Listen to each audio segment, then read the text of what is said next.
Bon, alors, ça va, vous m'entendez assez là? Donc, je voulais rappeler le contexte là de ce que je vais présenter, parce qu'en fait, c'est une présentation qui est extraite d'un colloque qui a eu lieu à Nice le 1er avril et qui se voulait un colloque alternatif qui associait des présentations et du théâtre. Et il s'appelle, le titre du colloque, c'est Le couple, une obsolescence programmée. Alors, ce qu'il faut savoir, c'est que ça a été une construction, une construction collective. Tu veux qu'on règle le son? Bah, le truc, c'est que je voudrais éteindre l'écran pour que ça marche toujours, mais ça semblerait que... Est-ce que je vous entends plus petit? Tu m'entends là? Est-ce que tu m'entends, Douna? Ouais, super, là je t'entends. C'est bon? Je reparle? À nouveau, devant lui. Bon, donc c'est une présentation extraite d'un colloque un peu particulier où effectivement il y avait un mélange de présentation et de théâtre. Donc il y avait 7 comédiens, des neuroscientifiques, un historien, un physicien, j'en ai oublié un socio-anthropologue, une socio-anthropologue et puis quelques psychanalystes de couple. Donc en fait c'était un scénario avec une mise en scène d'un procès, et il s'agissait de faire le procès du temps qui était accusé par un couple de l'avoir assassiné. Donc il y avait une mise en scène un peu particulière. Donc je vais présenter une petite partie de ce colloque, mais il faut vraiment le resituer dans ce contexte-là parce que j'ai dû supprimer des parties théâtralisées parce qu'on ne pouvait pas les jouer directement sur la place. Et en fait, c'est une présentation qui témoigne de la façon dont un couple ou un groupe problématise ses difficultés sous la forme d'une accusation. C'est pour ça que ça s'appelle la faute à qui. Alors, en fait, ça part des témoignages. Ah oui, ça faut que je le précise. Ça part des témoignages et des expériences que des gens comme moi qui reçoivent des couples ont fait. Donc, ça concerne principalement les couples qui consultent. Je ne sais pas si on peut généraliser à tous les couples, hein. Donc je voulais le préciser. Alors, ce dont on se rend compte dans cet univers de couple en conflit ou en crise, c'est que l'expression la faute à, elle est extrêmement présente. Alors, c'est une expression, comme elle est formulée, ça peut surprendre. Alors, un petit préalable, c'est vrai que l'interrogation... Alors, est-ce que c'est la faute du carton?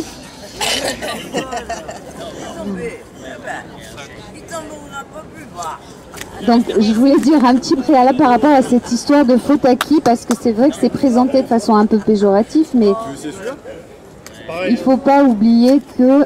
Ça marche toujours? Ouais. Que si l'humanité a survécu depuis tant d'années, c'est bien parce que elle s'est posé la question de... quelle est la cause du danger que je rencontre, du malheur, et comment le supprimer. C'est comme ça qu'on a pu dépasser les famines, les maladies et toutes sortes de dangers. Donc, ça veut dire que depuis le début de l'humanité, et de façon un peu spontanée, on cherche la cause, l'origine de nos problèmes. Ce qu'on observe souvent, c'est qu'à la question quelle est la cause du problème, on a des réponses, c'est la faute à.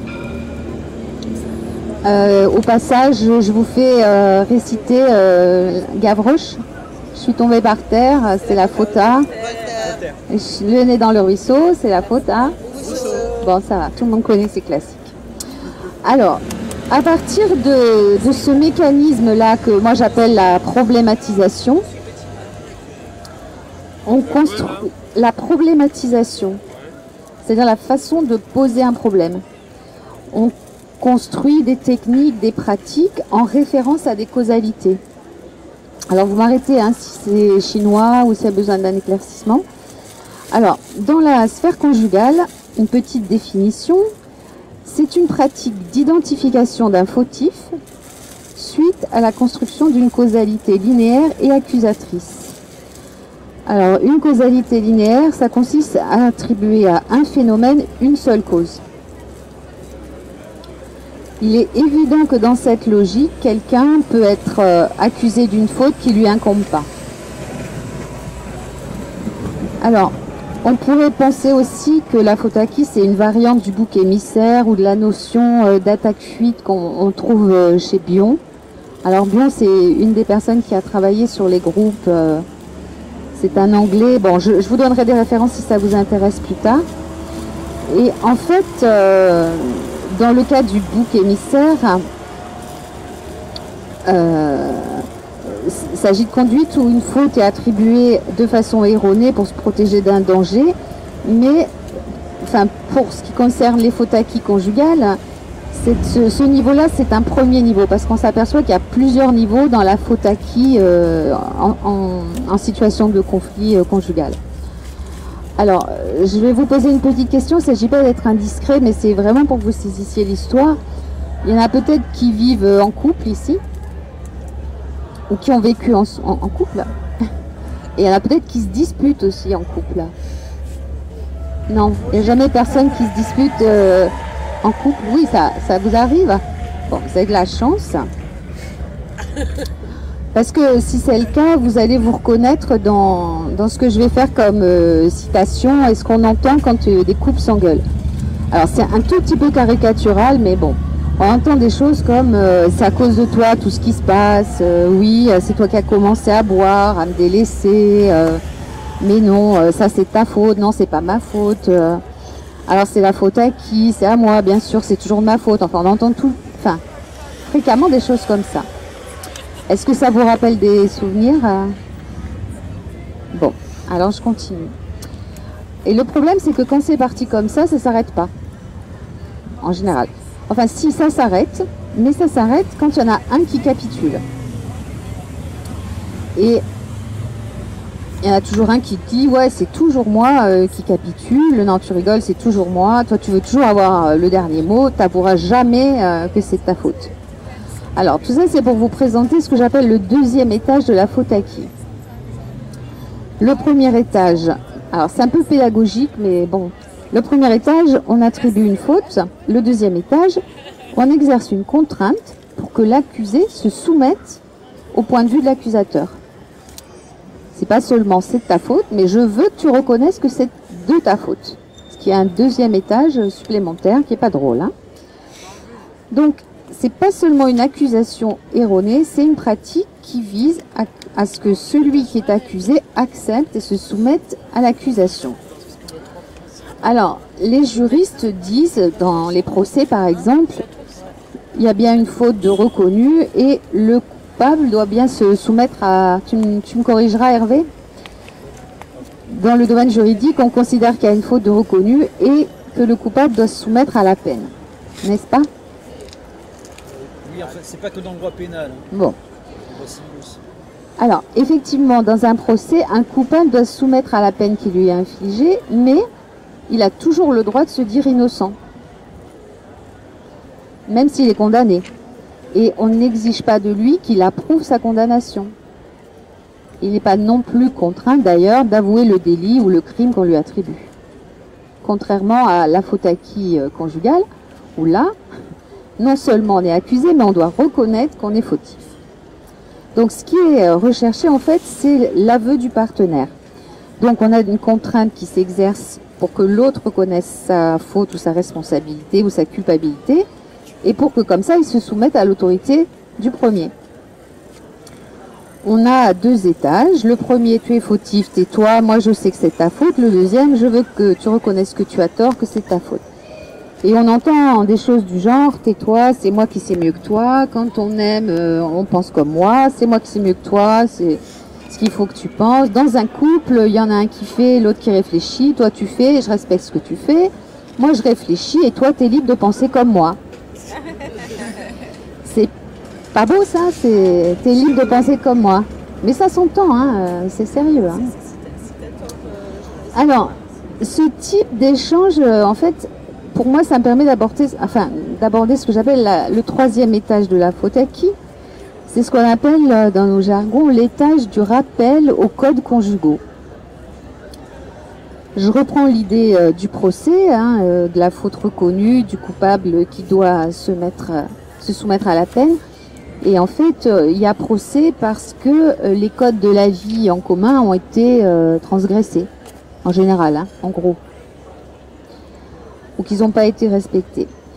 Ce qui veut dire que pour perdurer, toute communauté construit des codes et des instances d'autorité pour faire respecter les codes qu'elle s'est donnés.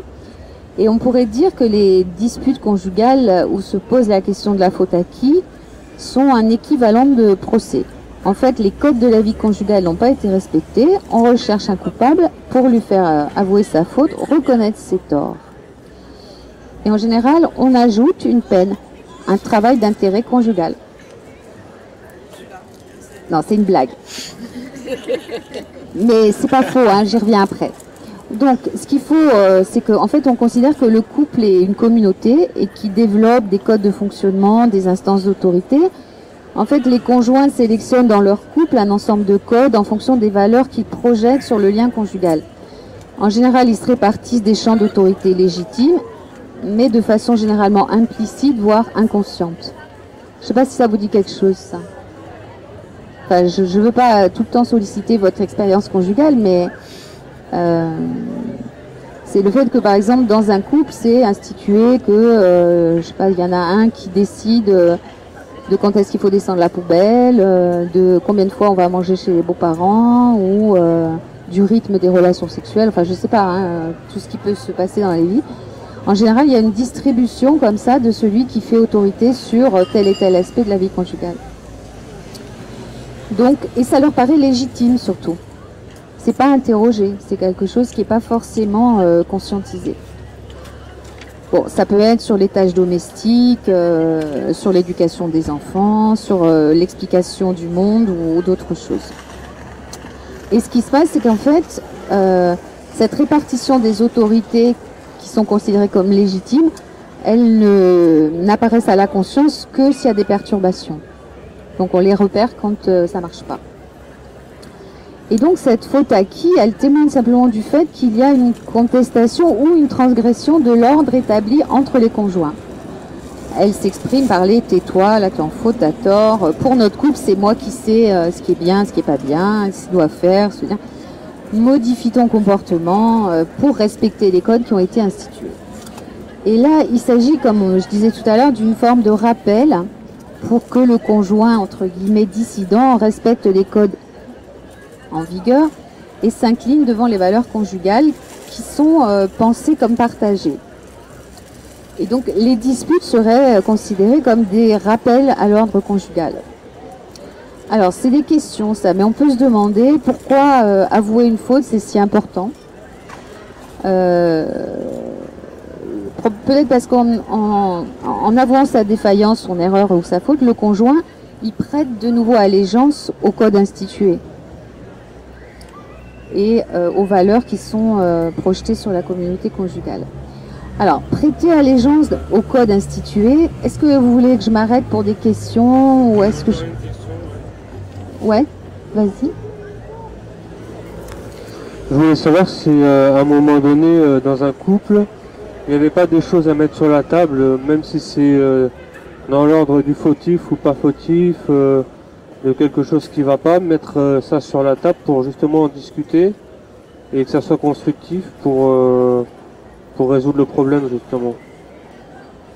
Ça peut être une discussion où justement on dit chacun de son côté ses fautes ou pas ses fautes, mais en tout cas une discussion constructive qui fait qu'on se rejoint et voilà.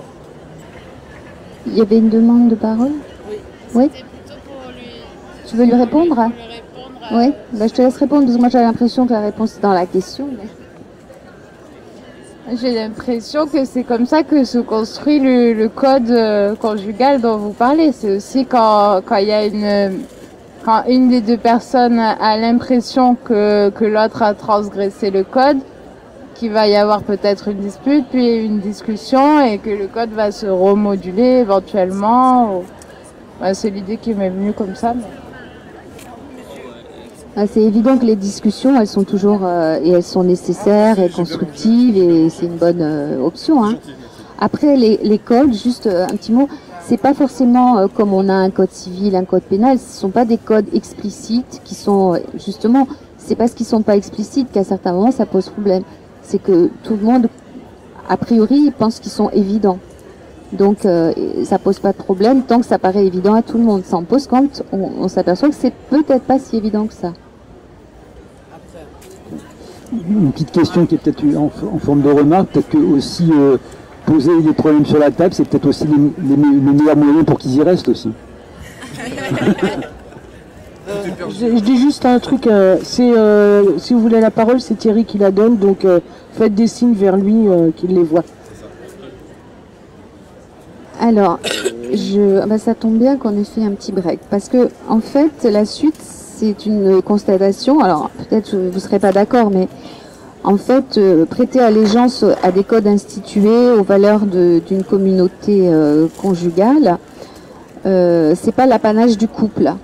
C'est-à-dire que c'est un phénomène qui existe dans tout groupement, mais très souvent on oublie ou on refuse de concevoir le couple ou le groupe comme une communauté d'appartenance. Et on oublie qu'à ce titre, ça induit inconsciemment des façons d'agir et de penser. Donc tout ça pour dire que la faute à qui, c'est pas réservé aux conjoints. C'est un phénomène, je pense que moi là j'ai juste des éléments sur la question du couple, mais je pense que ça existe dans tous les groupes. Et c'est une question à laquelle moi j'ai pas de réponse, mais c'est vrai que c'est quelque chose qui est pas si évident que ça de reconnaître qu'il y a des groupes qui se donnent des codes sans s'en rendre compte en fait. Hein.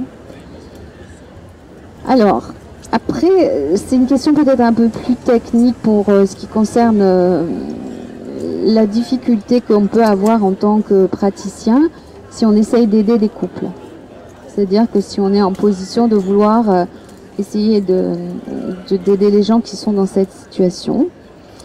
Et effectivement, c'est assez compliqué parce que c'est vrai qu'on peut difficilement dissocier cette histoire de la faute à qui des enjeux de domination et d'autorité. Et pour celui qui veut intervenir, je pense que c'est important d'avoir vraiment clarifié son propre rapport à l'autorité, parce que sinon, il va mélanger des choses qui lui sont personnelles avec les difficultés du couple qu'il a en face. C'est l'exemple de ceux qui considèrent que parce qu'ils ont un diplôme ou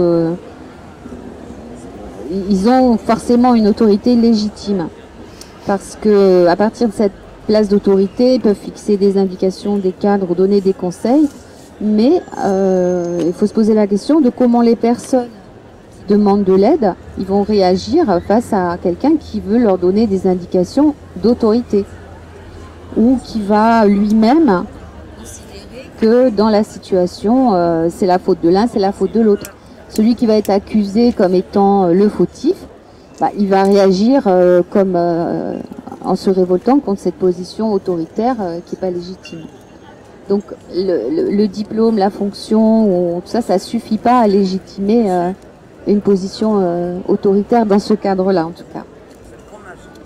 Alors, on peut voir différentes... Enfin, nous, on considère qu'il y a plusieurs types de fautes acquis dans les situations conjugales. C'est-à-dire ce qu'on appelle la faute acquis individualisée, une deuxième qui serait conjugalisée et une troisième qu'on appelle groupalisée. Alors, le cas de la faute acquis individualisée, c'est la situation où chacun des conjoints va considérer que c'est la faute de l'autre. Donc, il va se bagarrer pour que l'autre reconnaisse, et ça va pouvoir durer des jours, des heures. C'est là qu'on a des situations qui sont les plus difficiles, voire violentes. Alors, dans le cas de la faute acquis individualisée, chacun se démène pour que sa position soit reconnue comme vraie, entre guillemets, et qu'elle fasse autorité. On va entendre, par exemple, si ça va mal, c'est de la faute de l'autre, il fait rien à la maison, pour l'autre, c'est de la faute de l'autre, enfin, sans genrer. Depuis la naissance du petit, il accepte plus de relations sexuelles. Alors, ces oppositions, elles peuvent être très violentes et ça rend effectivement le travail très difficile. Chacun veut essayer d'imposer son point de vue. toujours en question, on peut se demander pourquoi les gens ils se battent ainsi pour convaincre de la justesse de leur point de vue. On peut penser que c'est des enjeux de pouvoir, mais sur quoi ils portent? Sur l'estime de soi, sur l'ego, le narcissisme, selon votre langage. C'est vrai que c'est pas toujours flatteur d'être accusé, mais on peut se demander, poser la question, est-ce que c'est plus flatteur d'être accusateur dans ces cas-là? Alors, la faute acquis, que moi j'appelle individualisée, elle comprend un processus aussi qui vise à imposer un travail de changement psychologique et comportemental à l'autre. C'est l'idée que le fautif, il serait condamné, on m'entend toujours là, il serait condamné à ce que j'appelle un travail d'intérêt conjugal, et surtout qu'il doit accepter un travail de changement spontanément et sans rechigner. Mais je pose la question, qui est-ce qui aurait envie d'être condamné par son conjoint ou par un professionnel à un travail de changement du genre? Alors, bon, peut-être qu'on peut l'être, parce que c'est vrai qu'il y a des fois, on enverrait bien son conjoint chez le psy pour qu'il revienne plus propre que propre. Hein. Mais voilà, est-ce que c'est ça qui va régler le problème? J'en doute. Alors, une deuxième forme que j'appelle de faute acquis, c'est la faute acquis conjugalisée. Il y en a deux là qui ne sont pas en dispute. Alors, quand cette faute acquis est conjugalisée, les conjoints désignent le même fautif, c'est-à-dire qu'ils sont tous les deux d'accord pour dire c'est la faute du temps, c'est la faute, je sais pas, de la belle-mère, ou si ça va pas, c'est la faute des enfants. Enfin voilà, ils sont tous les deux d'accord sur le coupable. Donc, pour travailler avec des gens comme ça, c'est un peu moins compliqué déjà, parce que au moins ils sont d'accord là-dessus. Et alors, l'accusation, elle peut porter sur le problème d'un des deux, c'est-à-dire que les deux peuvent dire si ça va pas dans notre couple, c'est parce que tu sors trop le soir. Ils sont d'accord tous les deux là-dessus. Ça arrive aussi. Ou d'autres choses comme c'est la faute de l'alcool, je ne sais quel autre, mais ils sont d'accord sur le fautif. Et donc dans ces cas-là, alors c'est toujours en référence à Bion, je vous ai pas fait de topo trop théorique sur Bion, mais les membres d'un collectif dans ce cas-là pensent que leur problème sera résolu quand on aura fait disparaître le fautif qu'ils ont identifié ensemble. Et à ce moment-là, ils demandent aux professionnels de faire disparaître le fautif. Ce qui n'est pas très simple quand même, hein, quand il faudrait faire disparaître les belles-mères ou les enfants. Voilà. Alors, le troisième cas de figure, c'est ce qu'on appelle la faute acquis groupalisée. C'est une situation qui peut sembler plus simple, au moins au début, pour celui qui accompagne les gens dans cette situation, parce que là, les conjoints et le professionnel sont tous d'accord sur à qui est la faute. Donc tout le monde unit ses forces pour lutter contre le même fautif, qui le plus souvent sera extérieur au couple. Hein. À partir de cette faute acquis, ce qui s'installe le plus souvent, c'est une forme de dépendance et d'illusion partagée. Et avec la croyance magique, cette dépendance va éloigner les dangers de l'affrontement ou de la dislocation du couple. Et ça peut durer très longtemps sans forcément régler les problèmes. Alors, pour nous, en tout cas dans nos métiers, la difficulté, c'est de ne pas se laisser enfermer dans ces histoires-là. Ce qui n'est pas toujours facile. Hein. C'est vrai que ça demande souvent du temps pour analyser et déconstruire ces mécanismes d'accusation réciproque. Et en général, tant que cette phase-là n'est pas dépassée, on peut difficilement aller au-delà. Tant qu'on en reste dans cette approche linéaire accusatrice, on ne peut pas sortir des difficultés. Voilà. Je voulais en profiter pour faire une clope, mais c'est raté.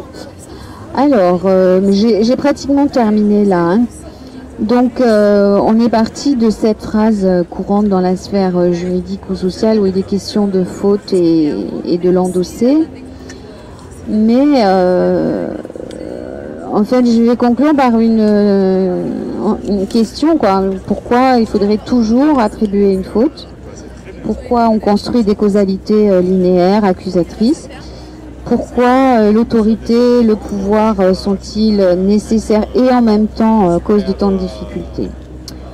Donc à toutes ces questions, peut-être qu'on va en discuter. Moi, j'ai pas de réponse. Hein. Je dis que je plaide pour que la question reste ouverte et que il n'y ait pas forcément de réponse unique, mais en tout cas des réponses sans faute acquis. Voilà. Oui, oui, je peux vous laisser le micro là maintenant. Merci. En fait, au départ, le thème c'était le temps, comment il détruit le couple. On a beaucoup parlé de la faute de l'un ou de l'autre. On n'a pas parlé de la manière dont le temps pouvait détruire un couple en fait.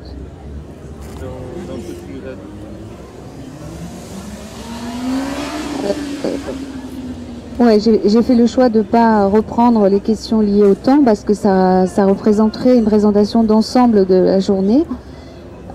C'est un exemple, c'est-à-dire que dans l'exemple du procès qui avait lieu dans ce colloque, il y avait un couple de comédiens qui accusait le temps d'être responsable de la mort de leur couple.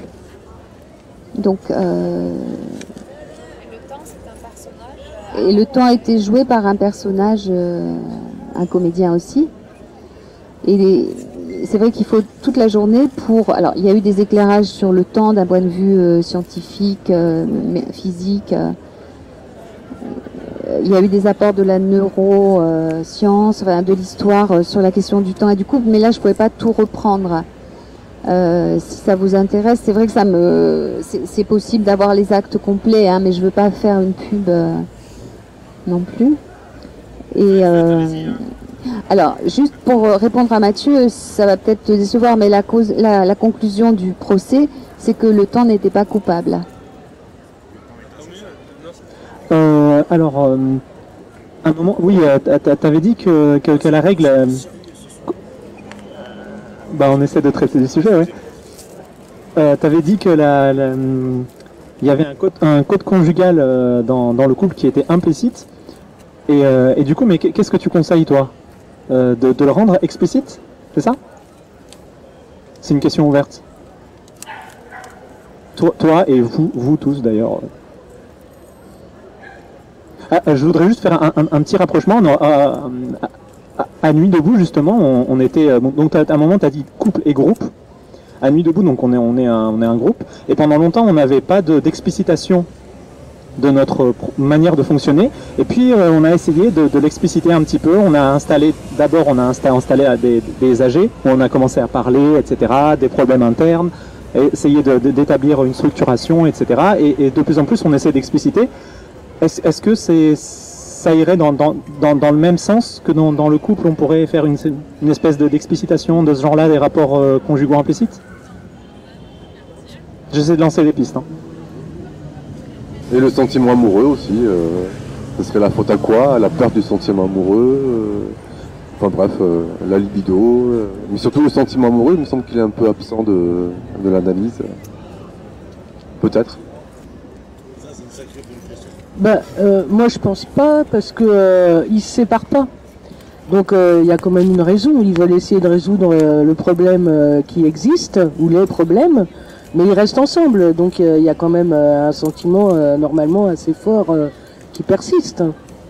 Bon, c'est vrai que partir d'un seul coup, c'est pas toujours facile, si c'est avec des gosses ou je ne sais quoi, mais à mon avis, il y a quand même quelque chose qui est assez fort pour pas prendre de séparation, quoi.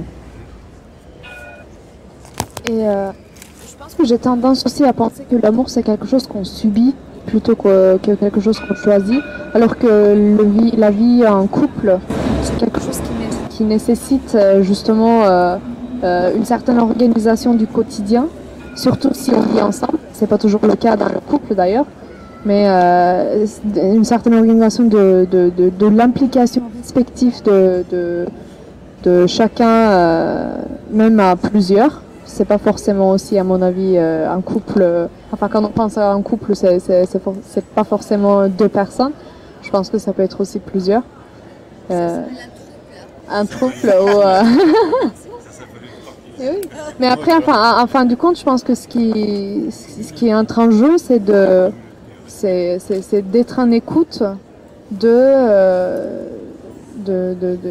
besoins, des nécessités ou des attentes des autres avec qui on est en couple.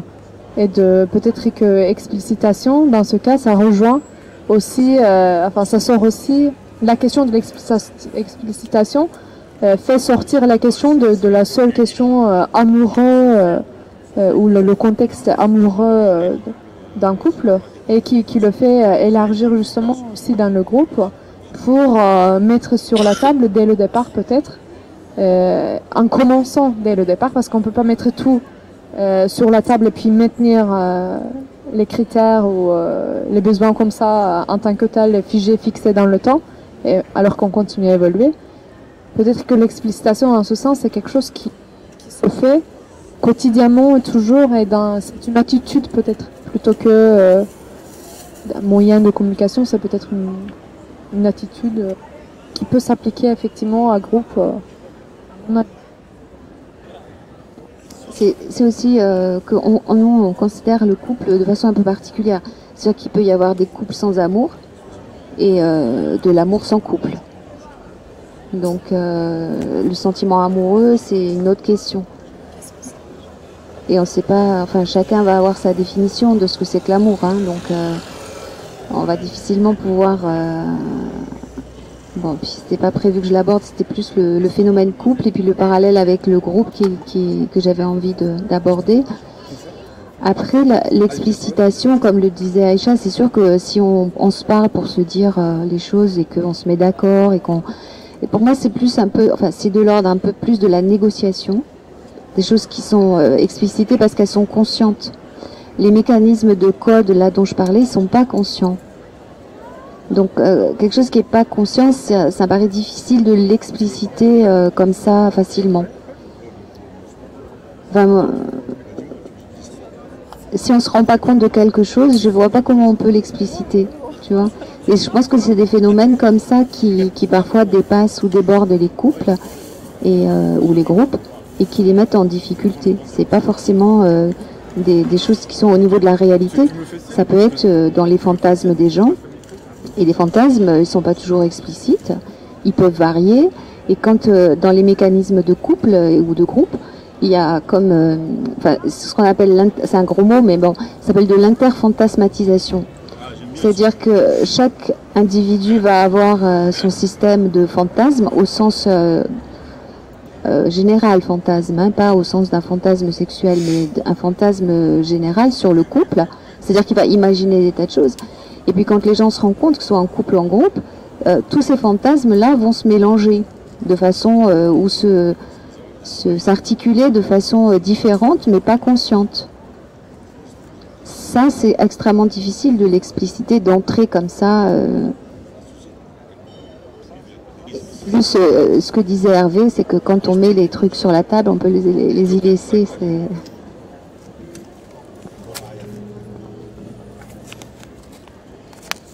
Alors, je ne vais pas trop parler du couple, parce que c'est peut-être pas un domaine où j'ai beaucoup de compétences. Par contre, je vais parler du droit où j'en ai davantage.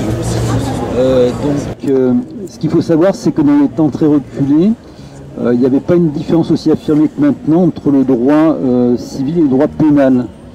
C'était un peu mélangé. Et il n'y avait pas non plus beaucoup de différence entre la morale et le droit. C'est-à-dire, on partait du principe que la faute morale, c'était aussi une faute juridique, et que c'était en quelque sorte la culpabilité d'où découlait la responsabilité.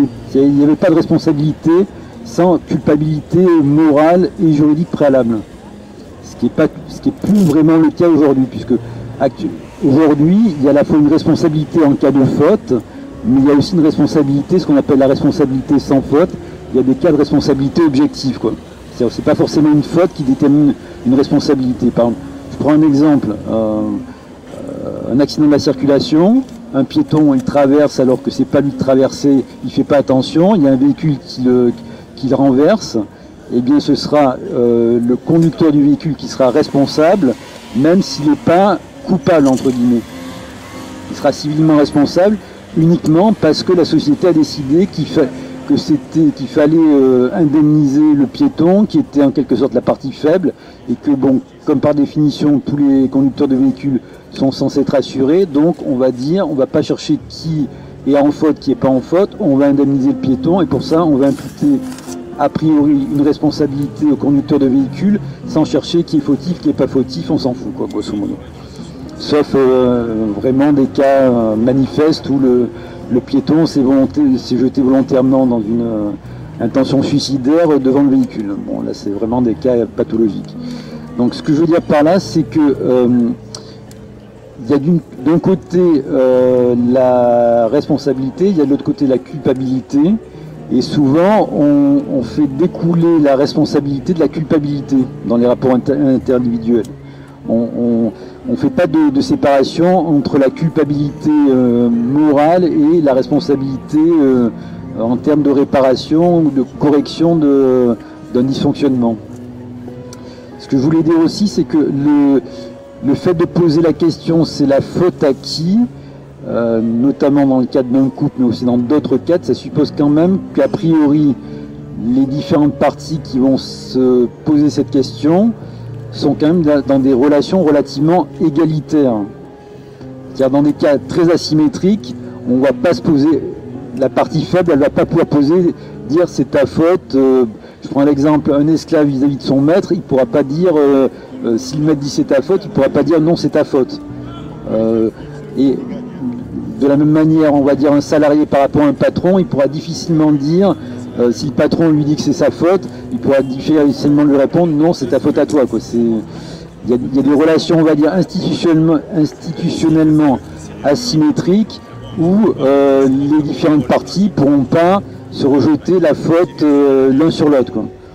Dans un tribunal, si une personne est accusée, elle ne pourra pas dire au procureur ou au juge non, c'est votre faute à vous. Donc, et généralement, quand ça se passe, parce que la personne n'arrive pas trop bien à se maîtriser, quand elle dit c'est pas ma faute à moi, c'est la faute de la police, généralement ça se passe plutôt mal pour la personne qui invoque ce genre d'argument.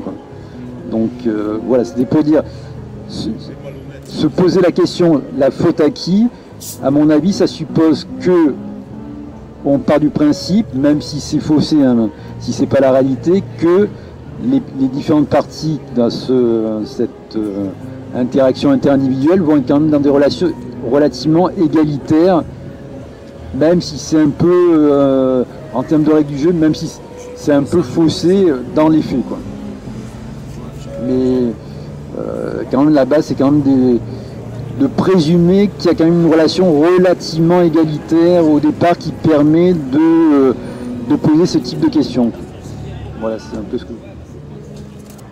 Quand tu parlais de responsabilité objective, ça m'a fait penser à un concept qui n'a pas grand-chose à voir, mais c'est la culpabilité objective. C'est Freud qui a parlé de ça à un moment donné, et il parlait du fait que parfois on peut ne pas se sentir coupable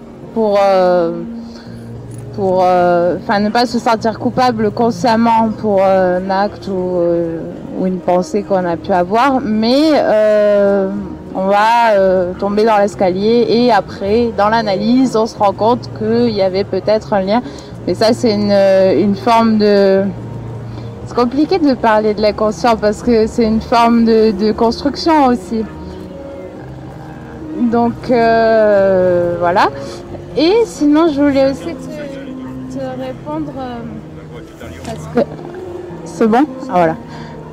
Tout à l'heure, tu parlais aussi de la question des enjeux de pouvoir en institution et à Nuit debout, par exemple. Et c'est vrai que la question se pose parce que si on dit que tous les cadres qu'on a sont inconscients, finalement, c'est très difficile, sans avoir un psychanalyste attitré dans l'équipe, de dire... de parler des enjeux de pouvoir. Comment on fait en collectif pour parler des enjeux de pouvoir sans pour autant remettre des enjeux de pouvoir par-dessus, justement en questionnant la faute à qui. Bon, je sais pas si c'est clair. Par exemple, on peut dire oh ben celui-là, il se prend pour un leader, c'est sa faute. Mais là, est-ce que c'est pas une façon de la part de celui qui le dit de vouloir prendre le pouvoir à son tour? Donc c'est très compliqué, quoi. Voilà. S'il y a quelqu'un qui voudrait répondre à ce que disait Hélène, je peux passer le micro, sinon je vais répondre un peu à Hervé de ma façon. Non? Alors, je vais m'éloigner un petit peu de ce que tu dis pour reprendre ce que disait Hervé. Bah, tu évoques la question d'égalité pour justement pour pouvoir parler de la faute de quelqu'un d'autre ou face à quelqu'un à qui on a envie de dire non, c'est ta faute. Mais je pense que la question d'égalité là sur ce sujet, c'est pas quelque chose de donné directement par une instance extérieure, bien que c'est déterminé par des enjeux de pouvoir qui sont préalablement établis au sujet qui est en train de parler. Je pense que justement si on parle enfin là maintenant, si on parle on essaye de justement de le contester cet état des choses-là, peut-être qu'on a aussi besoin de proposer quelque chose pour sortir de cette situation-là. Effectivement, tu as raison, il y a des situations où les gens n'arrivent pas à prononcer, à formuler leurs comment dire, pas revendication, mais leurs contestations, voilà. Il y a des gens qui n'arrivent pas à dire c'est ta faute. Mais justement, peut-être l'atelier qu'on a fait sur la communication non violente, par exemple, ça peut être quelque chose de très intéressant à ce sujet-là, pour ne pas dire que c'est ta faute à toi, mais pour dire que à partir de ce que tu viens de me dire, moi j'ai l'impression d'être mis, je sais pas, par exemple, d'être mise en cause par rapport à ça, et que ça me fait sentir ça, et moi je pense que j'ai besoin de reconsidérer ça. Qu'est-ce que vous en pensez? Je pense que vous êtes un peu injuste par rapport à moi. C'est quelque chose de très respectueux, hein. C'est juste, en même temps, c'est vrai que ça dépend de la maîtrise du langage, qui fait partie aussi d'un certain groupe particulier, justement, qui souffre de cette inégalité-là.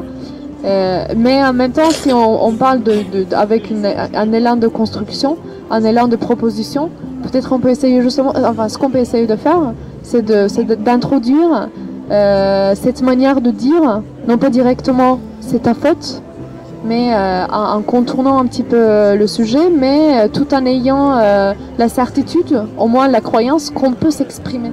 On peut s'exprimer face à quelqu'un qui occupe une place d'autorité, de supériorité préétablie ou légitimée par quelqu'un d'autre. Après, je pense que c'est une question aussi de cette place imaginaire qu'on se met soi-même face à une figure d'autorité. Si on se sent inférieur, effectivement, on va jamais pouvoir dire quelque chose, peu importe qu'est-ce que c'est, à quelqu'un qui est devant nous, qui a cette place d'autorité. Mais après, si on ne se sent pas inférieur, et personne n'est inférieur par rapport à personne d'autre, à mon avis, je pense que vous êtes d'accord. Là, c'est juste une reformulation de la place, enfin des mots, de discours qu'on veut transmettre à l'autre dans la communication. Je sais pas si ça fait le lien ou pas, mais enfin, au lieu de dire c'est la faute à qui, à quelqu'un qui est face à nous, d'essayer de reformuler ça en termes, par exemple, en utilisant la communication non violente, ou en essayant de reformuler les revendications ou les contestations, mais d'une manière respectueuse, mais directe. Enfin, peut-être que faire une revendication, c'est déjà se positionner en inférieur. C'est juste pour repréciser, je ne suis pas sûre que tu étais là au début, c'est qu'en fait, les phénomènes dont je parle, ils ne concernent pas, bien sûr, les relations employeur-salarié ou la personne accusée devant la justice. C'est pas dans un cadre comme ça. C'est dans ce contexte où des gens ont choisi de former un couple ou un groupe ou un trouble. Alors, c'est un couple à 3. Et ça se pose pas tout à fait de la même façon, hein. C'est vrai. Alors, moi, je dirais que dans un rapport salarié-employeur, c'est un rapport de fait de domination. Enfin, c'est posé comme ça au départ. Quand tu es salarié, tu es dans un cadre où tu dois accepter un certain nombre de choses. Je veux dire, c'est d'entrée. Dans un couple, ça c'est un peu différent parce que c'est deux personnes ou un groupe qui se construisent sans forcément le faire comme on le fait dans un contrat de travail, en explicitant tous les rapports qu'il va y avoir entre eux. Après, par rapport à la question, ce que tu disais Hélène, et je pense que les gens qui sont pris dans ces mécanismes-là, effectivement, tout seuls, ils ont beaucoup de mal à s'en sortir. C'est pour ça qu'ils vont consulter.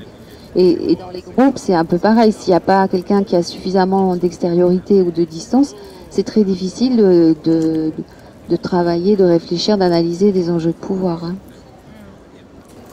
Oui, ce que je voulais dire, c'est, même dans le cadre du couple, ça suppose qu'on se place quand même dans le contexte, on va dire, du couple occidental de la deuxième moitié du XXe siècle et du début du XXIe, quoi.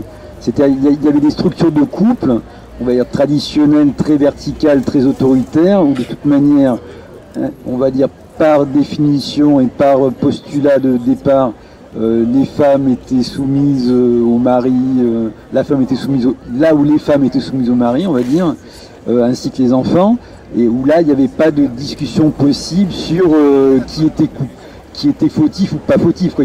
Par définition, il y avait des rapports très verticaux, et c'était pour entrer dans cette discussion, on va dire, de recherche d'un fautif, éventuellement que la personne puisse dire qu'elle n'est pas fautive, ou éventuellement rejeter la faute sur l'autre. Il faut quand même être dans des relations relativement, on va dire, relativement égalitaires, quoi, relativement horizontales, quoi. Quand les rapports sont vraiment très verticaux, que ce soit même dans le cadre du couple, dans le cadre de la famille, par exemple, vis-à-vis des enfants, si la femme elle est considérée par définition comme étant une mineure et en position dominée institutionnellement par l'homme, je pense que la question peut même pas se poser, quoi. Donc de la même manière que les enfants, s'ils sont vraiment dans des structures familiales très autoritaires, ils pourront pas, disons, entrer en interaction où on peut discuter de qui est fautif ou pas, quoi. En même temps, j'ai raté une partie de Hervé parce que j'étais en train de parler avec le monsieur qui passait. Mais juste pour enchaîner aussi avec ce que disait Marie-Luce tout à l'heure, je pense que même dans un cadre de couple, c'est pas toujours à titre égalitaire qu'un couple se forme. Je pense que le féminisme l'a montré suffisamment clairement que il y a en même temps, je sais que t'es pas d'accord avec tout ça, que la femme occupe souvent une place inférieure par rapport à l'autorité de l'homme. C'est quelque chose d'incontesté ou indiscuté, pas discuté dans le couple, que c'est l'homme qui décide sur plusieurs choses. Du coup, je pense que ce que j'essaie de dire tout à l'heure, ça prend d'autant plus d'importance. Et par rapport à ce que tu disais aussi, c'est que c'est dans le but de l'émancipation justement et de sortir de cette place de victime ou de cette place d'infériorité que par exemple une femme peut effectuer, faire une démarche de communication non violente, et enfin non violente, non pas pour ne pas être violente, mais justement pour établir une communication sereine avec l'autre, même dans les cas où on cherche un coupable ou une coupable. Là, quand on parle de fautif, que ce soit du côté de l'homme ou de la femme, c'est une condamnation.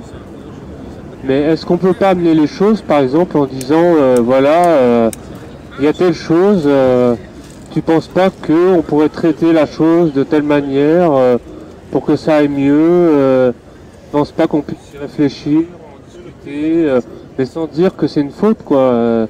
Parce que c'est pas forcément une faute, ça peut être une accusation fausse ou venant de l'ego de la personne.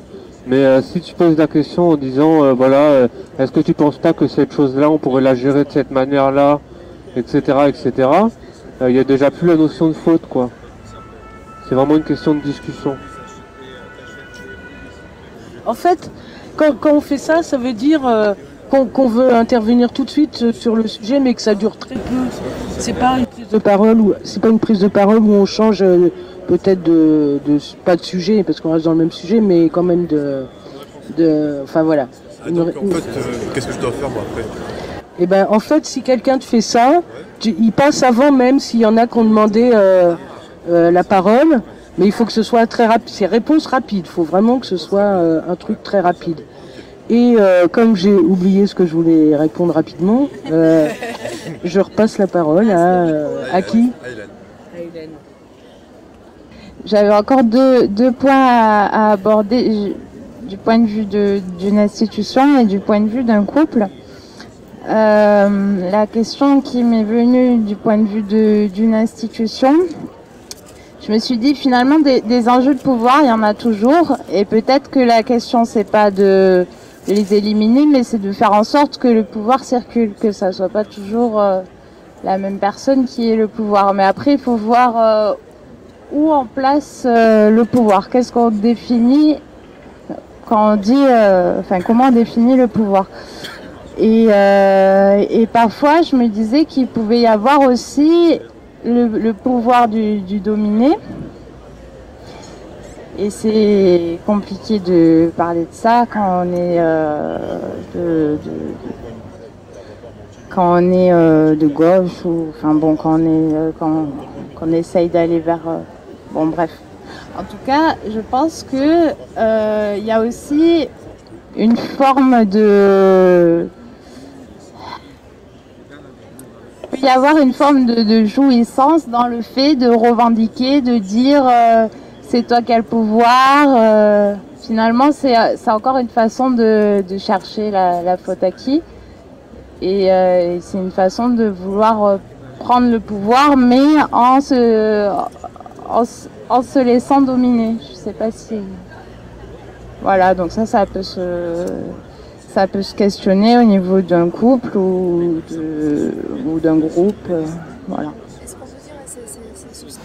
Est-ce qu'on peut dire que c'est se sentir satisfait du seul fait de se faire entendre, peu importe le contenu de cette revendication-là, tout étant victime, dans le sens de tout étant victime, je peux persister ma position d'être victime et de le revendiquer en tant qu'imposition qui me convient. Et ne serait-ce qu'en disant cela et en voyant la reconnaissance de l'autre, l'acceptance de cette idée-là, je me sens, je jouis de cette reconnaissance-là. Dans ce cas, est-ce que ce n'est pas une reconnaissance quelconque qui fait jouir plutôt que rester dans la position de dominer? Parfois, il y a des personnes qui passaient par là et qui s'étonnaient de voir qu'il n'y avait pas justement de personnes dominantes. Et c'est vrai qu'il y a beaucoup d'individus qui ont envie d'intégrer un groupe pour avoir quelqu'un dans ce groupe qui fait figure d'idéologue ou des choses comme ça. Alors, est-ce que ça peut s'appliquer à un couple? Et justement, est-ce qu'on peut se satisfaire d'être en position d'infériorité dans un groupe et dans un couple? Pour ce qui concerne mon expérience, je pourrais pas généraliser parce que d'abord, je pense que le couple, ça n'existe pas. Donc, c'est-à-dire que les couples que je rencontre, c'est à chaque fois des créations uniques, on va dire. Et que ce qui est important, c'est la façon dont les gens se représentent le couple. Parce que quand je dis le couple, ça n'existe pas, c'est pas juste comme ça une blague. C'est-à-dire que ça n'a pas d'existence en soi. C'est-à-dire que toi, tu existes en tant qu'individu. Si tu as une conjointe, elle existe, ou un conjoint. Vous avez tous les deux une existence réelle. Mais le couple lui-même, ça n'a pas d'existence réelle. C'est uniquement la façon dont les gens le vivent qui compte. C'est pas un truc qui existe en soi. Enfin, je sais pas si les philosophes pourraient m'aider, mais vous voyez ce que je veux dire ou pas? C'est comme quand je dis nuit debout, ça n'existe pas. C'est-à-dire, c'est pas une... Jean-Luc, parce qu'on parle dans les questions d'existence en soi, tout ça, je pense que...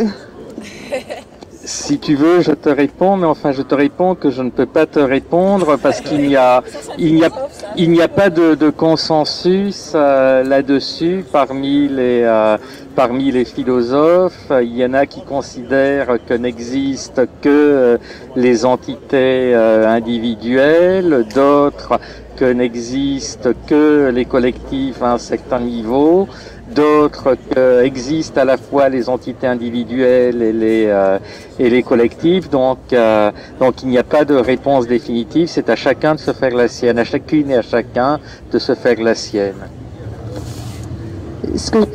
Pour illustrer, effectivement, il n'y aura pas de réponse définitive. Ça y est, il n'y aura pas de réponse définitive de la philosophie, enfin pour l'instant, et peut-être jamais, puis peut-être tant mieux, mais que quand on utilise des expressions comme, j'entends, notre couple est malade, j'ai jamais vu personne emmener son couple chez le médecin, tu vois, ou chez moi, mais tu vois, c'est cette nuance-là, c'est-à-dire qu'en fait, ce qui est important, c'est ce que les gens y mettent sous ce vocable-là, et comment ils le vivent. Et c'est pour chaque couple différent, et pour chacun des couples, parce qu'en général on en vit quand même plusieurs dans une vie, enfin c'est de plus en plus courant on va dire, et ça peut ne pas être la même chose au début d'une rencontre dans un couple, et ça peut évoluer dans un même couple, donc c'est difficile de répondre à ta question pour cette raison-là, quoi. Je comprends que ça puisse être difficile, mais quoi qu'il en soit ça existe, hein, parce qu'il y a des personnes qui se satisfont d'être en position d'infériorité parce qu'ils veulent avoir une figure qui les mène, et donc c'était juste pour faire le parallèle au couple, si c'était quelque chose qui pouvait satisfaire quelqu'un ou pas. Alors je prends le micro juste 2 secondes là pour annoncer qu'on va faire une petite pause parce que c'est l'heure, et puis juste parce que j'ai vu sur Facebook juste avant de venir que je crois que c'est au Canada, je suis pas sûre. Il parle d'un mariage entre un homme et un robot. Voilà. Et c'est la pause. Je voulais intervenir vite fait, mais... Vas-y. Non, mais c'est pas obligatoire. T'avais dit quoi justement? Je t'avais dit qu'il y avait certaines personnes qui recherchaient... Ah oui, effectivement. Tu disais qu'il y avait certaines personnes qui aimaient bien être menées.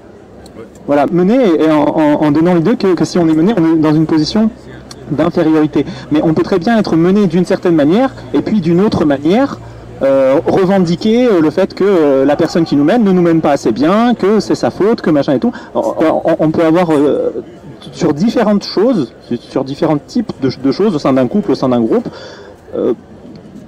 comment dire, on peut mener différentes choses, et puis l'autre qui mène d'autres choses par exemple, et puis chacun peut dire ah bah c'est ta faute sur la chose que tu mènes pas bien, l'autre c'est ta faute sur la chose que tu mènes pas bien, cette chose là tu devrais plus la mener, cette chose là tu devrais plus la mener. C'est très compliqué en fait, c'est pas si simple. Il s'agit pas simplement, par exemple on peut se dire la personne qui décide des activités, c'est la personne qui mène parce que c'est elle qui décide. Oui, d'accord, mais ça suffit pas, c'est pas la seule chose en fait.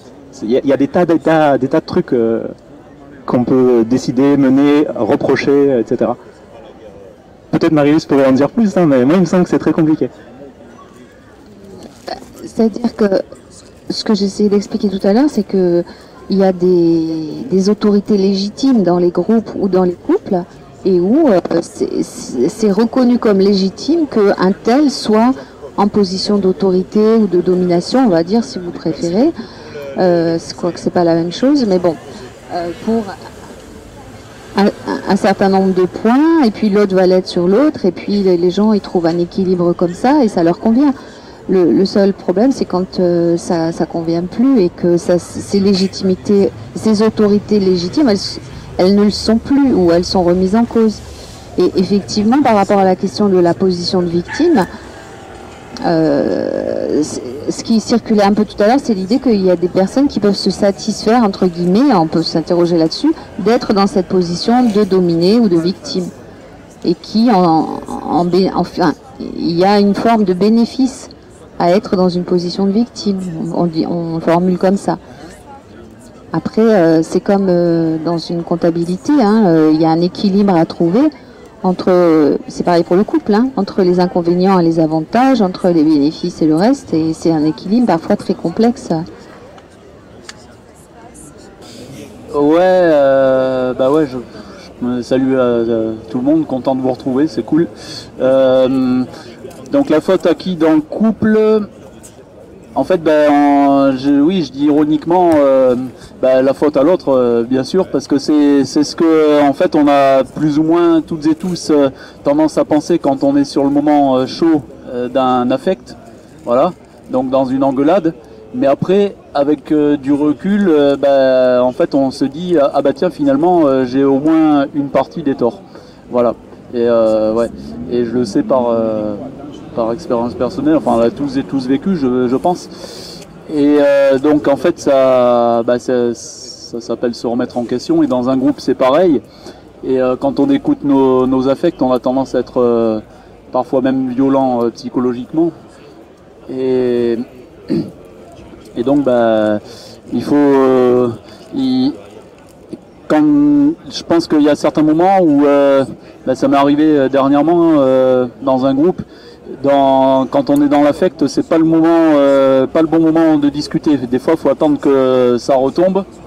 Moi, ce que je fais des fois, c'est que je fais la gueule 1 heure ou 2 quand j'ai un affect avec une personne. Et puis après, le temps de digestion, comme je dis. Et puis après, avec la personne, on discute. Et après, ça devient beaucoup plus constructif et réparateur. Mais surtout, il faut discuter. Il ne faut pas rester avec ses affects. Il faut, une fois que l'affect est retombé, il faut revenir et discuter plus calmement, éviter de s'emporter à nouveau, mais quand même dire les choses franchement, parce que des fois quand on s'emporte, l'engueulade peut repartir. Il faut quand même poser les choses sur la table, parce que si on se dit ah c'est pas grave, je laisse tomber, je passe, mais qu'on garde quelque chose en soi, et ça va revenir peut-être et s'accumuler, et après jusqu'au jour où on arrive au point de rupture, et c'est un peu comme un barrage. Si on retient l'eau comme ça, qu'elle s'accumule, ça pète d'un coup, alors que si on laisse petit à petit, voilà, enfin je pense, j'avais pas grand chose à dire, mais juste ça, mais vu que personne ne prenait le micro et que le sujet m'intéresse, ouais, voilà. Bon, intervenant, intervenante, suivante. Oui, dans ce qu'il a dit Nico, effectivement, je crois que choisir le moment est très important pour pouvoir expliciter les sensations, les ressentiments, éventuellement, ou des choses comme ça, quoi. Il faut vraiment, ouais, ça peut pas être fait n'importe quand. Enfin, c'est très important de bien choisir le moment, effectivement. Voilà. C'est pas une question forcément de tort ou de raison, mais de ce qu'on... Ouais, je complète, ouais, parce que tort, raison, c'est un petit peu simpliste. En fait, c'est surtout, je dirais plutôt en fonction de ce qu'on ressent de l'intérieur, et qui, par rapport à ce qu'on ressent, par rapport à ce qu'on est, ce qu'on vit, ne nous convient pas. Voilà, c'est pas forcément que l'autre a tort ou qu'on a raison ou quoi. C'est un peu plus complexe que... Mais enfin, c'est trouver le terrain d'entente entre les deux, quoi. Voilà, ouais. Parce que souvent, c'est plus une question de s'accorder entre l'un et l'autre que de dire tu as tort, j'ai raison, ou vice versa. Voilà. Merci.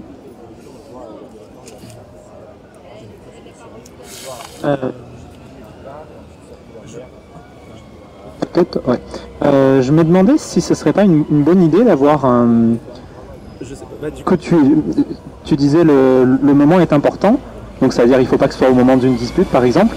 Est-ce que ce serait pas une bonne idée d'avoir, par exemple, un temps régulier et fixe où le couple ou le groupe pratiquerait la communication non violente, justement, comme tu disais? Je sais pas, c'est une idée que je pense comme ça. Qu'est-ce que t'en penses, Marie-Lise? Ou alors un atelier engueulade où on s'engueule une bonne fois pour toutes, tu sors, voilà, l'engueulerie, tu sais trouver même un lien. Sinon, il y a la boxe anglaise. Voilà, ouais. Ouais, ça s'appelle des défouloirs, le sport, la natation, c'est très bien aussi, hein. Ce qui me surprenait, c'est l'idée qu'il faille y avoir des moments réservés à de la communication non violente. On pourrait espérer que ça soit plus permanent, en fait. Non, mais c'est vrai. Alors, c'est pas possible. Ça veut dire que on peut pas éviter les conflits, les disputes. Et moi, je vais plus loin. Hein. Je pense qu'on peut difficilement éviter les rapports de pouvoir, de domination, et que le problème, c'est de pas les nier. C'est de pouvoir se rendre compte qu'on est dans ce genre de situation, et arriver à en sortir. Mais c'est pas si évident que ça. Je pense que ça fait partie enfin, les conflits, c'est pas forcément négatif en fait. Là où ça pose problème, c'est quand on arrive à des situations où on va être dans l'abus de pouvoir. En fait, Marius, moi je voulais te répondre par rapport à ce que tu as dit tout à l'heure. Quand tu as dit que Nuit debout n'existait pas, que le couple n'existait pas, moi je suis tombé dans une sorte, c'est ma maladie, hein, je suis tombé dans une forme de nihilisme pendant des années. Donc existentiellement ça a été très dur pour moi, parce que le nihilisme c'est une forme de suicide quand même quelque part. Et après on se pose toujours des questions sur la réalité, on essaie d'incorporer la réalité, on essaie de penser la réalité, d'être dans la réalité, que ce soit dans le monde, dans le temps, dans la vie. Et moi j'essaie de sortir de ça. Alors tout ce que tu dis depuis tout à l'heure c'est des choses qui existent, parce que tu parles de gens, collectif. Et maintenant je réfute le nihilisme et je réfute l'irréel. Je veux rester dans mon existentiel, me sentir exister, et je ne veux plus tomber dans le nihilisme. Alors je ne suis pas d'accord avec toi quand tu dis que ça n'existe pas.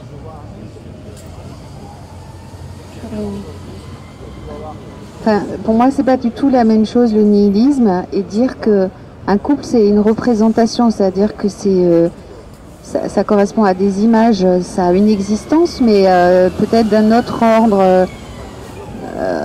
C'est l'idée que quand on parle du couple, on parle de quelque chose qu'on imagine dans sa tête. C'est pas que ça n'existe pas du tout, ça existe, mais d'une façon particulière. Et que chacun a une façon différente de l'imaginer. C'est l'exercice qu'on fait bêtement dans les stages de com, là. Si on demande aux gens qu'est-ce que c'est qu'un chien, chacun va écrire un petit mot sur qu'est-ce que c'est qu'un chien pour lui. On va s'apercevoir que c'est pas le même chien. Hein. Enfin, vous voyez, c'est quelque chose qu'on imagine dans sa tête et c'est jamais la même chose chez tout le monde. Donc c'est dans ce sens-là que je disais que ça existe, mais dans les esprits des gens, c'est pas que ça existe pas du tout. Dans le nihilisme, c'est autre chose, je pense. C'est pas ça que je voulais dire en tout cas. Mathieu, je voudrais enchaîner aussi par rapport à ce que tu dis.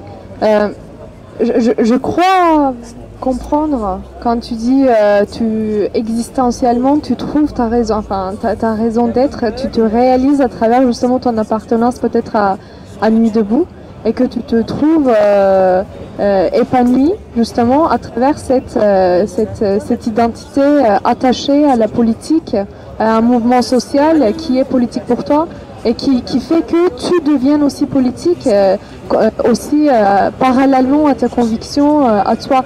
Mais si je te disais par exemple, pour moi, et je suis sûre que je ne suis pas la seule, tu existes en tant que Mathieu. Tu existes en tant que Mathieu avec, à chaque fois qu'on discute, moi je vois Mathieu, et sans pour autant penser Mathieu et Nuit debout en même temps. Tu vois ce que je veux dire? C'est pas Mathieu, c'est-à-dire Nuit debout, ou Nuit debout, c'est-à-dire Mathieu, mais quand Mathieu parle, c'est Mathieu qui parle. Du coup, t'es pas rien, quoi. C'est pas comme si tu es rien, c'est pas comme si tu es dans un nihilisme. Tu existes déjà à travers tes idées, tes convictions, tes argumentations, tes réflexions, mais tes affections aussi, hein, c'est très affectif, je pense qu'on partage ici aussi. Je pense que même si tu faisais pas partie de Nuit debout, mais qu'on se retrouvait dans un autre mouvement qui s'appelle XY, ou que, on se rencontrait dans une autre occasion, on devenait amis, tu existerais quand même, tu vois. Je pense que c'est pas tant Nuit debout qui te fait exister, mais c'est toi, à travers tes réflexions, que tu t'attaches à quelque chose qui existe dans des représentations partagées par le groupe. Tu vois ce que je veux dire ou pas? Non? C'est-à-dire... Là, je parlais pas que de Nuit debout, je parlais de moi individuellement. Je parlais du collectif Nuit debout, évidemment, qui compte énormément pour moi. Je parlais de la vie de couple, parce qu'elle a parlé de la vie de couple aussi, qui n'existait pas. Pour moi, ma femme, elle existe, j'existe, ma vie de couple, elle existe, elle est très importante. Donc elle existe. Dans le quotidien, elle existe. Dans le quotidien, dans la réalité. Vous les réalisez à chaque moment. C'est-à-dire en étant ensemble, en personne. Dans la vie quotidienne, oui. Voilà. Mais après, Mais c'est une grande signification au niveau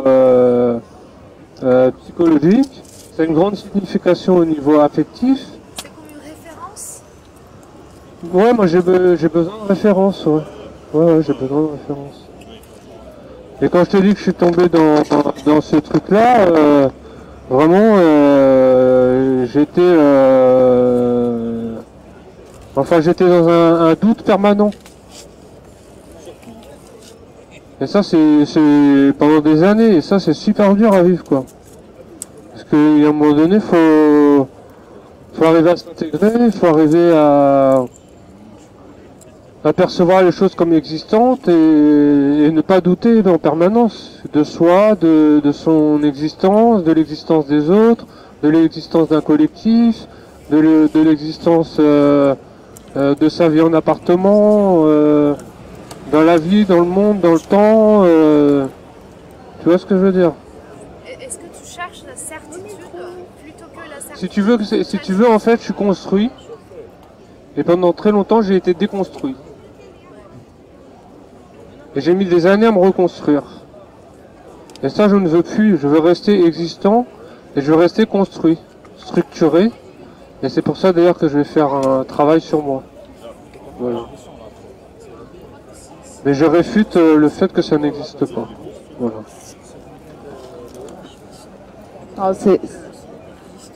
C'est un petit peu provoque de dire ça n'existe pas. C'est une façon de dire qu'il y a une infinité de façons de vivre en couple ou d'être ici ou de rentrer en lien avec les autres.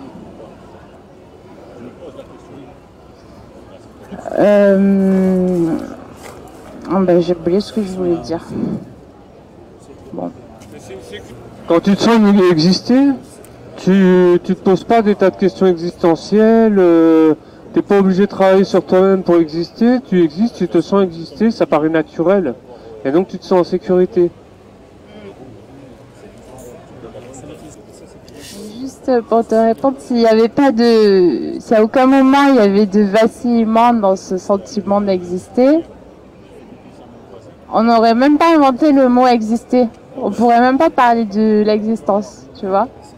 Et peut-être que c'est au moment où on recommence à exister qu'on sait ce que ça veut dire. Moi, c'est presque 24 heures sur 24. Oui, ce que je voulais dire, c'est que là, je parle un petit peu sous le contrôle des sociologues là, présents parmi nous. Il me semble que dans les différentes sociétés, dans les différentes civilisations, nous, on est dans une société qui est largement individualiste depuis quelque temps, mais on va dire la plupart des sociétés, on va dire dans les temps les plus reculés, y compris encore aujourd'hui, sont plutôt des sociétés de type, le terme je ne le connais pas exactement, mais holiste ou holistique. C'est-à-dire que les groupes, on va dire, quels qu'ils soient, on va dire des groupes existants matériellement ou des groupes, on va dire, symboliques, ont plus d'importance que les membres qui les composent. Et j'ai un peu l'impression que dans la société individualiste actuelle des sociétés occidentales, le couple, c'est un petit peu la dernière trace de la composante holiste ou holistique de la société, quoi. Il y a vraiment la cellule, on va dire, une sorte de représentation à laquelle on se rattache, qui est un peu le dernier rattachement des individus dans une société individualiste vis-à-vis on va dire, de ce qui reste de société holiste ou holistique traditionnelle ou un peu symbolique, on va dire. Donc ça, c'est le premier point. Alors après, de manière un peu plus, on va dire, pour rebondir un petit peu sur le fait que le couple est une représentation, donc ça n'existe pas en tant que tel, il y a un truc qui est rigolo, par exemple, quand on aborde, souvent quand on entend des professionnels de santé qui sont du domaine psychiatrique psy ou même strictement médical aborder des problèmes liés à la sexualité ou la reproduction, on les entend dire que ce sont des problèmes de couple. Alors que souvent, en réalité, c'est un des deux membres du couple qui a ces problèmes-là et qui les avait souvent avant d'entrer en couple, qui les aura probablement après être sorti du couple, et que donc finalement c'est pas un problème de couple, c'est un problème d'un des membres du couple.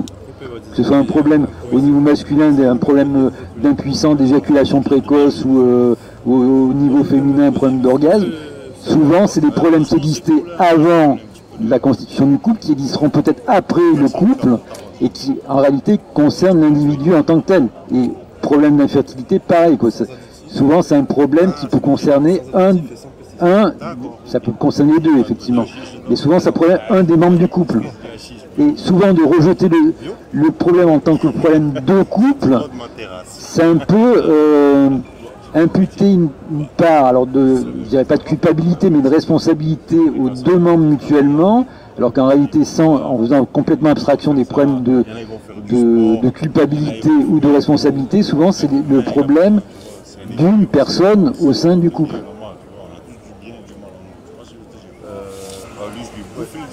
Ouais, donc pour rejoindre ce que tu dis, Mathieu, en effet, moi c'est un petit peu pareil aussi pendant des années, étant bouffé, dominé, harcelé dans un monde qui n'est pas le mien. J'ai enfin trouvé ma place en réagissant. Mais justement, quand on est des individus sensibles et différents de ce monde, je pense que, après c'est mon ressenti, peut-être indifférent, mais je pense qu'on doit se rejoindre, on doit assez se rejoindre. C'est qu'en fait, pour ma part, j'ai trouvé ma place en existant, mais pas dans des représentations classiques des schémas de société. C'est-à-dire que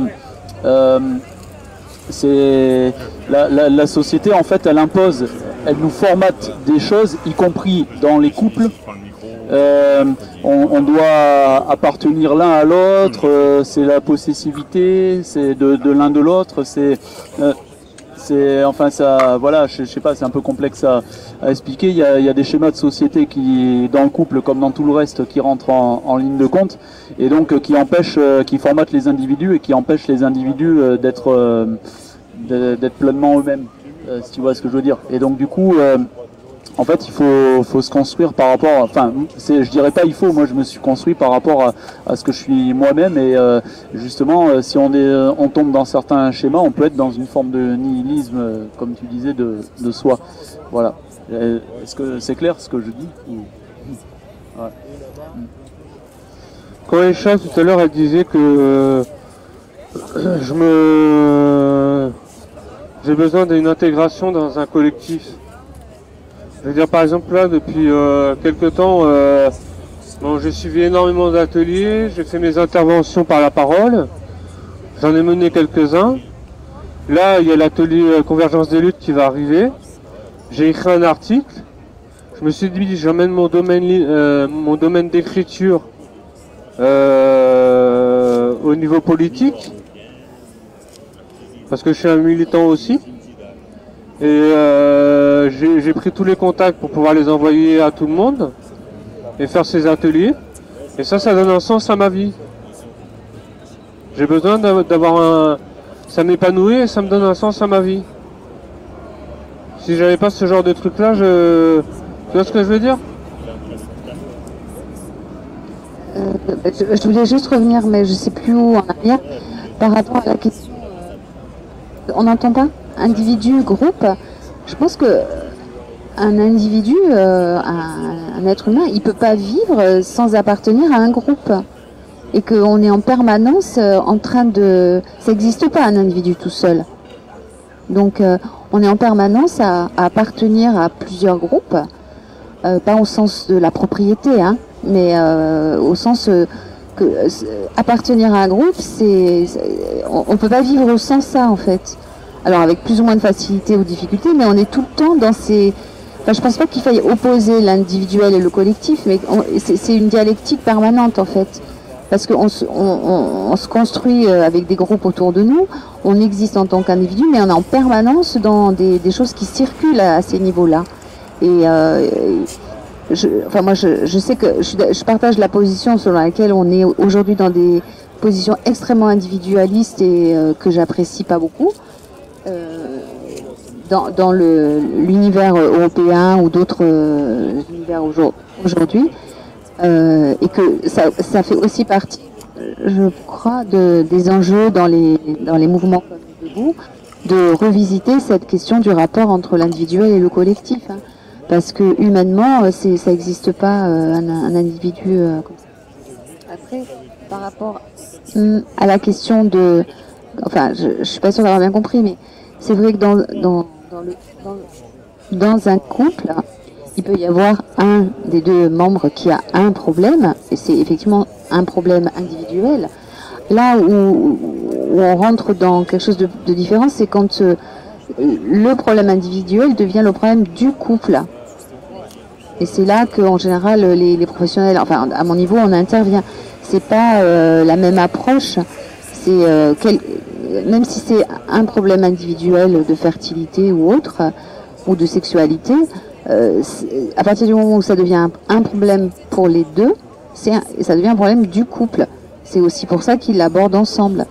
Et ça ne veut pas dire qu'il n'y a pas une cause physiologique au problème ou qu'elle est chez l'un ou chez l'autre. Mais il y a des couples, par exemple, où il y a quelqu'un d'infertile et ça ne pose pas de problème de couple.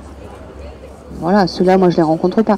Ce que je vois, c'est ceux pour qui ce qui se passe dans leur couple, ça leur pose un problème à tous les deux. Moi, je suis pas sûre que le couple soit le dernier bastion du holisme. Déjà ici, pour moi, c'est un collectif. Il y a des choses qui circulent et qui nous dépassent.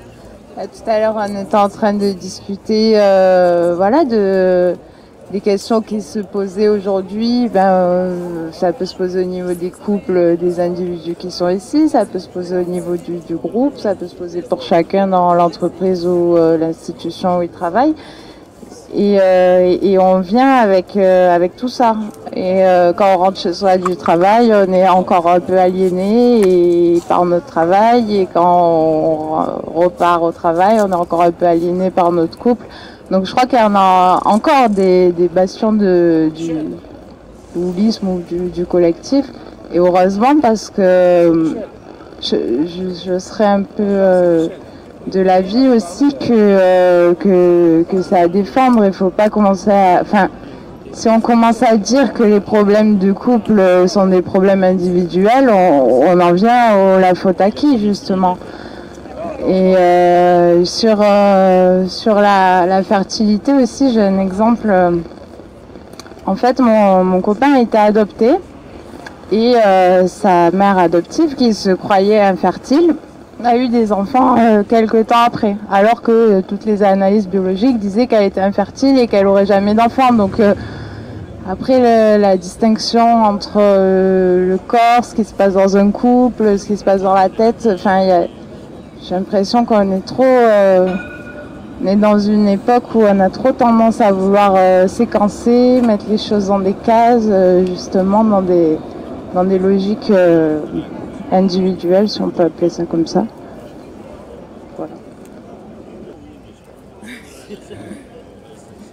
Je nie pas le fait que le couple il existe dans notre société. Non, mais ce que je voulais dire, par exemple, avec l'exemple des professionnels de santé, c'est que même dans les cas où les membres du couple ou les individus membres du couple présentaient pas leurs problèmes comme étant des problèmes de couple, c'est-à-dire la société institutionnellement leur envoyait le fait que c'était des problèmes de couple. C'est-à-dire elle laissait pas eux dire si c'était des problèmes de couple ou des problèmes individuels, mais elle les assignait en quelque sorte que c'était des problèmes de couple. C'est-à-dire elle posait le fait sans demander s'ils considéraient que c'était des problèmes de couple ou des problèmes individuels, que c'était des problèmes de couple. Elle le posait comme ça, quoi. Et de la part d'institutions médicales ou psychologiques qui en quelque sorte laissaient pas les individus, les membres du couple dire soit que c'était un problème de couple, soit que c'était un problème individuel, mais c'était posé comme un a priori par les institutions et par les professionnels comme étant des problèmes de couple. C'est un peu la société qui dit, voilà, on a décidé une fois pour toutes, à votre place, nous on sait, donc on sait que c'est des problèmes de couple. On ne vous laisse pas dire, vous, si vous considérez que c'est des problèmes de couple, et vous avez le droit de les considérer comme tels, ou des problèmes individuels. Nous, on décide, parce qu'on a, on a entre guillemets le savoir, la science, que ce sont des problèmes de couple. Oui, ou alors actuellement dans la logique qui est de plus en plus forte en psychiatrie infantile notamment, on va considérer que y a beaucoup d'aspects génétiques qui jouent, donc plutôt individuel, notre corps c'est individuel. Il y a beaucoup d'aspects, j'ai l'impression qu'on prend pas assez en compte quand on pathologise quelqu'un, justement, donc dans la dimension médicale de l'abord d'une personne, on prend pas assez en compte justement le groupe qui est autour de lui, et pour moi il n'y a pas de pathologie individuelle, tout est bon, c'est peut-être un peu trop. Il y a toujours une dimension sociale aussi dans ce qu'on vit, quoi. Et justement, la société individualiste fait en sorte que on pense les choses comme venant en médecine notamment du biologique. Donc là, c'est ce qui est en nous, qui nous appartient.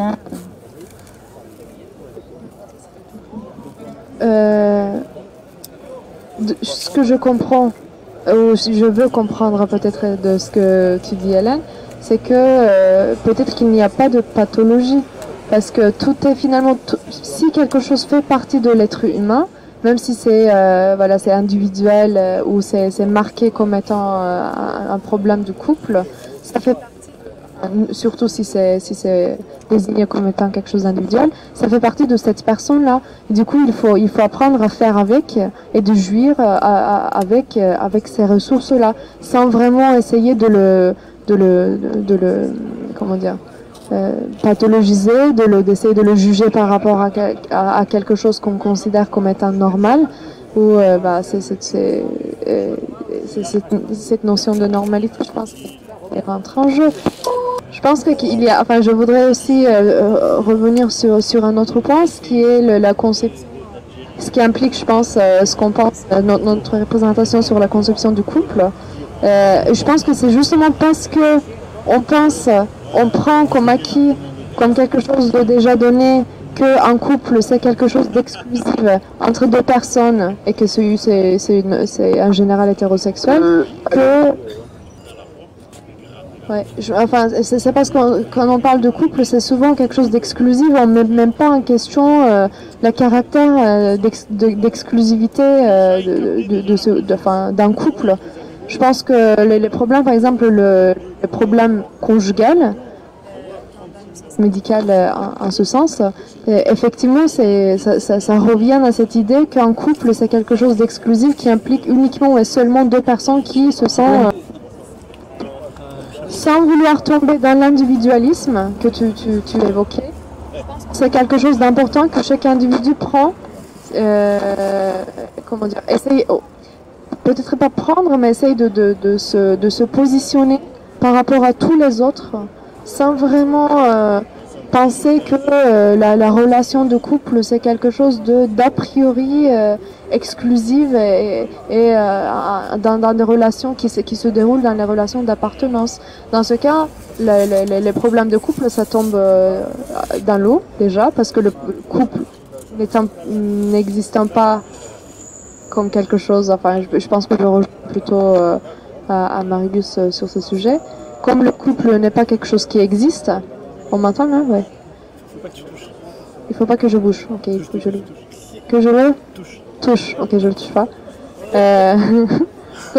Comme le couple, c'est pas quelque chose que je pense n'existe pas. La pathologie de couple n'existe pas non plus. Il existe peut-être des problèmes, comme tu dis. Mais là, je rejoins aussi à Hélène. C'est toujours ça dépend toujours à l'état de science qui parle sur ces sujets-là. État, pas dans un sens d'évolution, mais uniquement un constat d'état de situation. et que je ne veux pas continuer parce que je pense que j'embrouille un petit peu. Voilà, c'est la question d'exclusivité, je pense, qui est prise comme acquis et qu'on ne questionne pas et qui est présupposé tellement ancré que on peut chercher les problèmes ailleurs que dans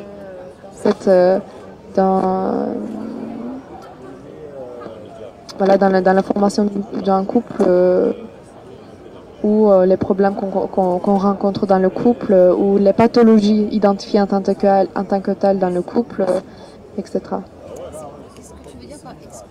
Exclusivité, c'est-à-dire qu'on possède l'autre dans le sens de si on est, je pense que c'est une possession. Après, si on est dans une relation, si on est avec quelqu'un, si on a déjà dépassé un certain seuil, un petit peu communément admis, disons, au niveau émotionnel, sexuel ou ça dépend un petit peu, mais il y a quand même un seuil sur lequel on est d'accord en général dans les couples quand on fait connaissance avec quelqu'un et que j'arrive pas à le tenir, voilà.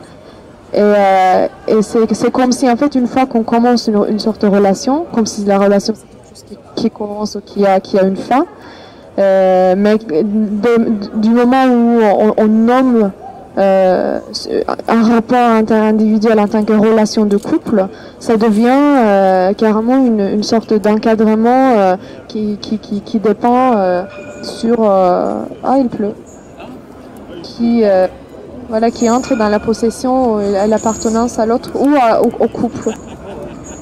Est-ce que c'est clair ou pas? Et il pleut.